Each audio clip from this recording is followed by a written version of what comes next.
তারিখ আসুন, 21 তারিখ আসুন, যবে আসার আসুন, আজকে চলে আসুন। আপনারা ফিরে আসুন, আমি 1 ঘন্টার মধ্যে ইস্তফা দিয়ে দিচ্ছি, কেউ আসবে না। দলত্যাগীরা ফিরলে 24 ঘন্টার মধ্যে ইস্তফা দেব।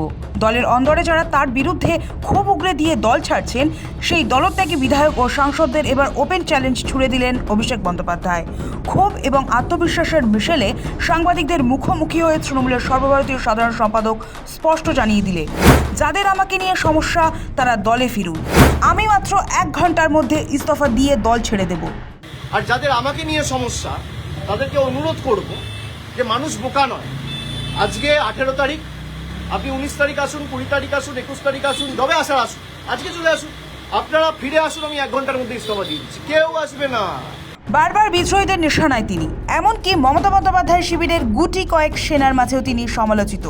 কেউ কেউ তো বলেই দিয়েছেন অভিষেক থাকলে তারা দলে থাকবে না।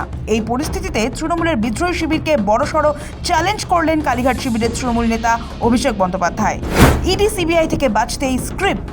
দলত্যাগীরা দল ছাড়ার পর অভিষেকের ওপর যে দায় চাপাচ্ছেন তাকে পূর্ব পরিকল্পিত স্ক্রিপ্ট বলে উড়িয়ে দিয়েছেন অভিষেক। তিনি বলছেন, যদি অভিষেক ব্যানার্জিকে 4টে গালি না দেন তবে তো ইডি সিবিআই বা ওদিকের পুলিশ আপনাকে ছাড়বে না।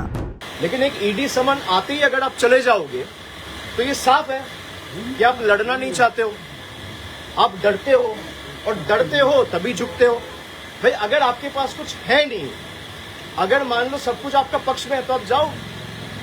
ईडी में मेरे को भी बुलाए, मैं तो भागा नहीं हूं।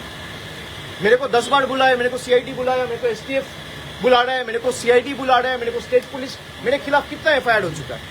20, 25, 30 एफआईआर हो चुका है, मुझे खुद मालूम नहीं है। मैं हाई कोर्ट में लिस्ट मांगा हूँ कि डीजीपी को बोल के मेरे खिलाफ कितना एफआईआर हुआ है उसका लिस्ट दीजिए। ডিসক্রেডিট যদি আমার হয় তবে ক্রেডিটও আমার।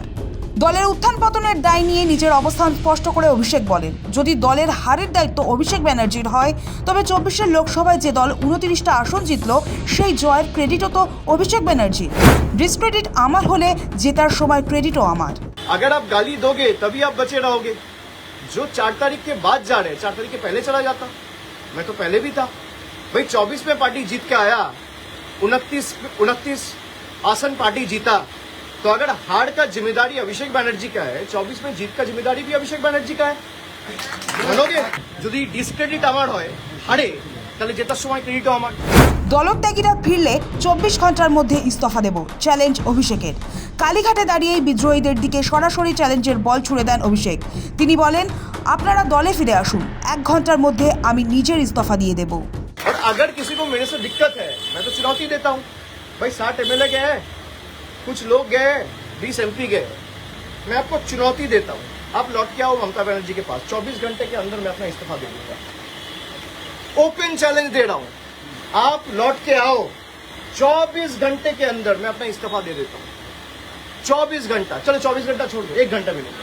তবে তারপরেই অভিষেক বলেন, কেউ আসবে না, কারণ ওনাদের আসল উদ্দেশ্য বাঁচা, দল করা নয়।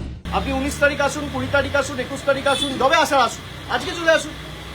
আপনারা ফিরে আসুন, আমি 1 ঘন্টার মধ্যে ইস্তফা দিয়ে দিচ্ছি, কেউ আসবে না। ডিল হচ্ছে, ওদিকে যাও, অভিষেক ব্যানার্জিকে গালাগালি দাও, তোমাকে বেঁচে থাক, তোমাকে বাঁচিয়ে রাখবো, ইডিও ধরবে না, সিবিআইও ধরবে না। যাদের বিরুদ্ধে ভুড়ি ভুড়ি অভিযোগ, তারা এখন হয় পুলিশের কাছে ধৃত, না হলে বালিশ চাটা ঋতব্রত। 21শে জুলাইয়ের মেগা সমাবেশের আগে অভিষেকের এই 1 ঘন্টার ডেডলাইন ও ওপেন চ্যালেঞ্জ যে রাজ্য রাজনীতিতে নতুন করে শোরগোল ফেলে দিল নিঃসন্দেহে। সৌভিক সান্যালের রিপোর্ট, সময় কলকাতা।